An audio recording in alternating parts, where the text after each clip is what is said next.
नमस्कार, आप देख रहे हैं आज तक। आपके साथ मैं हूं सईद अंसारी। देश भर में कोरोना से स्थिति लगातार बिगड़ रही है और स्थिति कितनी बिगड़ चुकी है इसका पता तब चलता है जब अस्पतालों की तस्वीरें हम देखते हैं, वीडियोस हम देखते हैं। मरीजों को लेकर अस्पताल दर अस्पताल भटकते परिजनों की आप बीती देखकर ऐसा लगता है कि इंतजाम नाम की कोई चीज नहीं है। सब कुछ चरमरा चुका है। अस्पताल में डॉक्टर्स नहीं हैं, बेड नहीं है, ऑक्सीजन नहीं है, आईसीयू नहीं है, दवाइयां नहीं हैं। मरीज दर दर भटक रहा है। 24 घंटे में देश भर में 2,61,500 मरीज। 24 घंटे में देश भर में 1,500 मौत। देश भर में कोरोना के 18 लाख से ज्यादा सक्रिय मरीज। इन आंकड़ों का मतलब अगर आपको न समझ में आए तो सीधे सीधे इन तस्वीरों को देख लीजिए और समझ जाइए। अस्पताल भर चुके हैं, गंभीर मरीजों को भी जगह नहीं मिल रही है। जो मरीज भर्ती हैं उनके लिए इंतजाम नाकाफी है। ऑक्सीजन नहीं मिल रही है, वेंटिलेटर नहीं मिल रहे हैं, बिना इलाज के लोग दम तोड़ रहे हैं। लेकिन बर्बादी की यह कहानी मौत के बाद भी खत्म नहीं हो रही, क्योंकि अंतिम संस्कार के लिए शमशान में भी वेटिंग है। ऐसी विकट परिस्थितियां पहले कभी किसी ने नहीं देखी थी और न ही सुनी थी। सारा सिस्टम चरमरा चुका है। जिंदगी और मौत तो पहले भी ऊपर वाले के हाथ में थी, अब कोई इसमें दखल देने की कोशिश भी नहीं कर रहा। दिल्ली के एलएनजेपी अस्पताल में शनिवार देर रात का हाल देख लीजिए।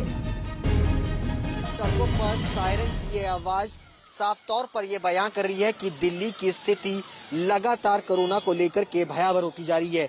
दिल्ली का कोरोना का सबसे बड़ा अस्पताल लोकनायक जयप्रकाश अस्पताल के बाहर हैं। हम आपको तस्वीरें दिखाना चाहेंगे कि लाइन से लगातार एक के बाद एक जो एम्बुलेंस है उसमें मरीजों को यहाँ पर इंतजार कर रहे हैं अस्पताल में एडमिशन के लिए, लेकिन एडमिशन जो है वो लोगों को नहीं मिल पा रहा है। परिवार वाले यहाँ पर है। कितनी देर से, कहाँ से आप आए? गाजियाबाद से।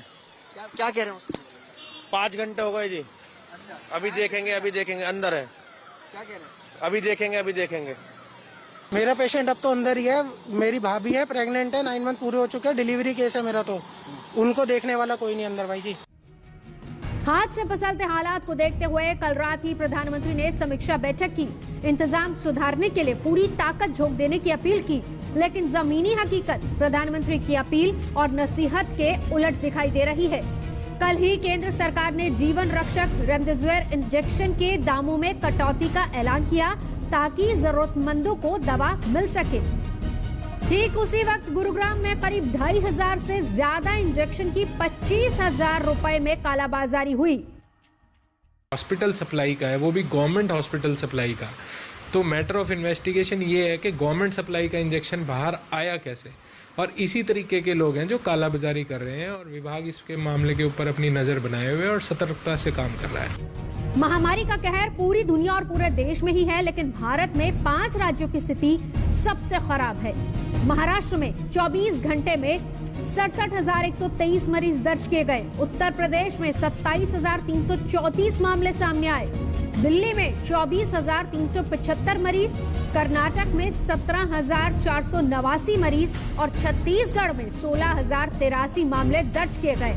इन 5 राज्यों का आंकड़ा देश भर के मरीजों का करीब 58% है। कोविड के खिलाफ जंग को लड़ने के लिए सब प्रकार से व्यवस्थाओं को विकसित किया है। हम इस समय भी जब कोविड के मामले थोड़ा ज़्यादा तेज़ी से बढ़ रहे हैं, हम निश्चित रूप से इस सर्ज को भी और इसके कारण पैदा हुए चैलेंजेस को भी ओवरकम करने में सफल होंगे। मौजूदा वक्त में कोरोना संक्रमण पिछले साल की तुलना में करीब 3 गुना हो चुका है, लेकिन पिछले साल के लॉकडाउन से उलट इस बार लोग घरों से बाहर हैं। मतलब यह है कि संक्रमण का खतरा फिलहाल तो रुकता नजर नहीं आ रहा। दिल्ली से सुशांत मेहरा के साथ आज तक ब्यूरो। स्थिति कोरोना से बहुत ज्यादा खराब हो रही है और देश भर में कोई राज्य ऐसा नहीं जो प्रभावित नहीं। बढ़ते कोरोना संकट के बीच दिल्ली गंभीर स्वास्थ्य संकट की तरफ बढ़ रही है। दिल्ली के मुख्यमंत्री अरविंद केजरीवाल ने कहा है कि दिल्ली में अस्पताल बहुत तेजी से भरते जा रहे हैं, बिस्तरों की कमी हो रही है। आईसीयू में 100 से भी कम बेड इस वक्त पूरी दिल्ली में बचे। पिछले 24 घंटे में लगभग 25,500 केस दिल्ली में आए हैं कोरोना के, उसके पिछले 24 घंटे में 24,000 आए थे, उसके पिछले 24 घंटे में 19,500 आए थे। सो अभी कोरोना के केसेस बढ़ने की गति चालू है, काफ़ी तेज़ी से बढ़ रहे हैं। ज़्यादा चिंता की बात यह है कि पिछले 24 घंटे में पॉजिटिविटी रेट बढ़ के लगभग 30% हो गया है, जबकि ये उसके पिछले 24 घंटे में केवल 24% था। 24% से बढ़ के 30% पॉजिटिविटी रेट हो गया। बहुत ज़्यादा तेज़ी से केसेस बढ़ रहे हैं। अभी पूरे दिल्ली का अगर जायज़ा लिया जाए तो जो कोरोना के लिए बेड रिज़र्व हैं, वो बेड काफ़ी तेज़ी से ख़त्म होते जा रहे हैं। पेशेंट्स बहुत तेज़ी से मरीज़ जो हैं वो अस्पतालों में जा रहे हैं। आईसीयू बेड्स की खासकर काफ़ी कमी हो गई है। लगभग सारे दिल्ली के आईसीयू बेड्स मिला के 100 से भी कम आईसीयू बेड्स पूरे दिल्ली में बचे हैं। ऑक्सीजन की भी काफ़ी कमी है। कल रात को एक प्राइवेट हॉस्पिटल ने हमें बताया कि उनके यहाँ काफ़ी ज़्यादा कमी हो गई थी, जिसकी वजह से त्रासदी होते होते बची। ये हम लगातार केंद्र सरकार के संपर्क में भी हैं, उनसे भी मदद मांग रहे हैं, उनसे मदद मिल रही है। जो मदद अभी तक हमें उनसे मिली है उसके लिए हम उनका शुक्रिया भी अदा करते हैं। ये तो दिल्ली का हाल आपने देख लिया। दिल्ली के मुख्यमंत्री खुद ऑक्सीजन बेड्स अस्पताल में किस तरह की कमियां हैं वो खुद बता रहे हैं। महाराष्ट्र में ऑक्सीजन की कमी ज़बरदस्त बताई जा रही है। महाराष्ट्र सरकार का कहना है कि रेमडेसिविर और ऑक्सीजन सप्लाई में भेदभाव हो रहा है।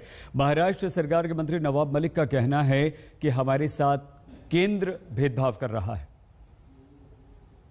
रेमडेसिविर को लेकर जब एक सप्लायर को विलेपार्ले पुलिस स्टेशन ने पूछताछ के लिए बुलाया तो leader of opposition Devendra Fadnavis police station पहुंच गए। इस बारे में और ज्यादा जानकारी देने के लिए नवाब मलिक साहब हमारे साथ हैं। सर, साफ तौर पर दिख रहा है कि रेमडेसिविर के लिए सप्लाई को पूछताछ की जा रही थी। इन्फॉर्मेशन ये थी कि 60,000 वाइल्स कहीं स्टोर की गई है, जिसके बारे में जानकारी थी। तो इसमें जो है लीडर ऑफ अपोजिशन ने कहा कि उस शख्स को रिहा करना चाहिए। आगे क्या जानकारी मिल पाई सर पूरे मामले में? राजेश धुकानिया जो ब्रुक फार्मा के मालिक हैं, लगातार बीजेपी उनकी वकालत करती रही थी। लगातार भारतीय जनता पार्टी के नेता ट्वीट कर रहे थे कि 50,000 वायल हम इनसे लाएंगे महाराष्ट्र में। लीडर ऑफ अपोजिशन जो विधान परिषद के हैं दरेकर जी, वो लेकर एफडीए के मंत्री महोदय से मिले कि इन्हें ऑर्डर देने का काम करो। तो राजेश धुकानिया और बीजेपी का कोई ना कोई कनेक्शन तो है। अगर किसी को पुलिस जांच के लिए बुलाती है तो दोनों नेता प्रतिपक्ष, बहुत दो विधायक कैसे पहुंच जाते हैं? क्या पुलिस यंत्रणा अपनी काम ना करे? देवेंद्र जी वकील हैं, क्या वकील की हैसियत से वकालत करने के लिए गए थे वो? कल जांच के लिए बुलाया गया, जांच हो रही थी, लेकिन जिस तरह से बीजेपी के लोग पुलिस स्टेशन में जाकर दबाव डाल रहे थे, ये उचित नहीं है। कल उनकी जांच के दौरान एफडीए ने रात में उन्हें सरकार को सप्लाई करने का आदेश ब्रुक फार्मा को दिया था, जो देखने के बाद पुलिस ने उन्हें छोड़ा है। आगे जरूरत पड़ेगी तो बुलाया जाएगा।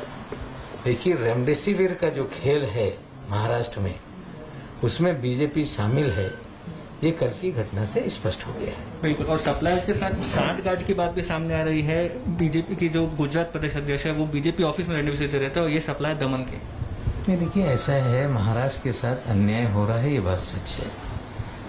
रेमडेसिविर की किल्लत पैदा की जा रही है, ये भी बात सच है। कोरोना पूरे देश में फैला हुआ है। कोरोना संकट से कोई भी हमारा राज्य अछूता नहीं है। राजस्थान भी बुरी तरह से कोरोना की चपेट में है। क्या स्थिति है? स्वास्थ्य मंत्री राजस्थान के रघु शर्मा से आज तक ने बातचीत की। राजस्थान में जिस तरह से कोरोना का विस्फोट हुआ है वो डराने वाला है। हमारे साथ है राज्य के स्वास्थ्य मंत्री रघु शर्मा, उनसे बातचीत करते हैं। सर, जिस तरह से इतनी बड़ी संख्या आ रही है, इस तरह से अगर बढ़ता रहे तो त्राहिमाम मच जाएगा। केसेज 16 फरवरी को हमारे यहाँ 60 केसेस थे और एक्टिव केसेस 1500 के करीब थे। आज हालात ये हो गई कि हर रोज बढ़ रहे हैं। कल का जो आंकड़ा आया 9,046 पॉजिटिव केसेस एक दिन में आए और कैजुअलिटीज हर रोज कभी 37 हो रही है, कभी 31 हो रही है, कभी 32 हो रही है। मतलब पिछली बार जब पीक आया था तो मैक्सिमम कैजुअलिटीज एक दिन में 20 थी और अब तो हर रोज कभी 30 से ऊपर की कैजुअलिटीज हो रही है। और अब जो एक्टिव केसेस स्टेट के अंदर हो गए हैं वो 60,000 केसेस हो गए हैं। तो अस्पतालों में चाहे हम कितनी भी व्यवस्था कर लें, क्योंकि वेंटिलेटर्स के प्रिक्योरमेंट हमने की है, हमने आईसीयू डेवलप की है, हमने सेंट्रलाइज ऑक्सीजन सिस्टम डेवलप किया है, हमने ऑक्सीजन सपोर्टेड बेड भी है, सामान्य बेड भी है, क्वारंटीन बेड भी है और जनरेशन के प्लांट्स लगाए हैं। लेकिन सवाल ये कि जब इतने केसेस रोज पॉजिटिव आएंगे तो फिर ये इंतजाम भी तो कम ही पड़ेंगे ना। तो क्या आपने जो रेमडेसिविर दवा है या ऑक्सीजन है जिसके लिए बाकी राज्यों में त्राहिमाम मचा हुआ है, राजस्थान में क्या स्थिति है, क्या इंतजाम किए आप लोग? देखिए, ये एक तो ये रेमडेसिविर जैसे इसकी शॉर्टेज पूरे कंट्री में हो गई है। कल भारत सरकार के चिकित्सा मंत्री से 11 राज्यों के हेल्थ मिनिस्टर्स की वीसी थी। हमने उनको कहा कि हमारे पास अभी 1400 रेमडेसिविर है और हमारी रिक्वायरमेंट 1 लाख की है। तो जो कंपनियां रेमडेसिविर बनाती है, हमारा उनके साथ रेट कॉन्ट्रैक्ट हो चुका है। हमको टाइमली अगर वो प्रोवाइड करती है, इसमें भारत सरकार के इंटरवेंशन की जरूरत है।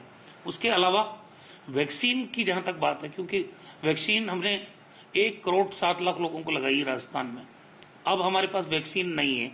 तो हालांकि भारत सरकार ने 10 लाख वैक्सीन दी है, लेकिन एक दिन में हमारी कैपेसिटी 7 लाख लोगों को लगाने की है। तो ये 1-1.5 दिन की वैक्सीन है। तो वैक्सीन की प्रॉपर सप्लाई हो जाए, रेमडेसिविर पर्याप्त मात्रा में राज्यों को मिल जाए। और बहुत छोटे से ब्रेक के लिए हम रुक रहे हैं, आप देखते रहिए आज तक।